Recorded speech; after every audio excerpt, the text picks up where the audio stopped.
সাহেবকে বলবো, নাস্তিক পশ্চিমাদের পা চাকা গোলামদেরকে আবর্জনাগুলোকে পরিষ্কার করে দায়িত্ব দেন, বাংলাদেশের চেহারা পাল্টে যাবে ইনশাআল্লাহ। বাংলাদেশে রাখাল রাহার মতো কুলাঙ্গার নাস্তিক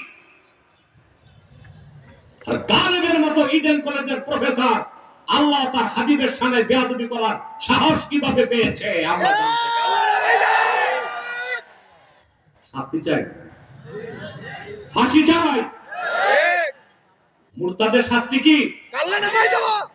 মুরতাদের মধ্যে অন্য মুরতাদরা তওবা করলে তওবা কবুল হবে, কিন্তু মুরতাদদের মধ্যে শাতেন যারা আল্লাহকে গালি দেয়, রাসূলুল্লাহকে গালি দেয়, তওবা করলো মৃত্যুদণ্ড থেকে তারা খালাস পেতে পারে না।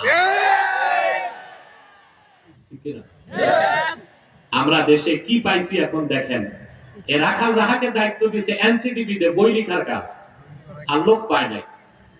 যেসব বুদ্ধিজীবী মেয়াদ উত্তীর্ণ গাঁজা খায়া মাথা উড়ায় রাখছে, এরা দায়িত্ব নিছে রাষ্ট্র সংস্কারের, বই সংস্কারের, আইন সংস্কারের। কোনদিন সংস্কার সম্ভব হবে না। ইউনূস সাহেবকে বলবো, নাস্তিক পশ্চিমাদের পা চাকা গোলামদেরকে আবর্জনাগুলোকে পরিষ্কার করে দায়িত্ব দেন, বাংলাদেশের চেহারা পাল্টে যাবে ইনশাআল্লাহ।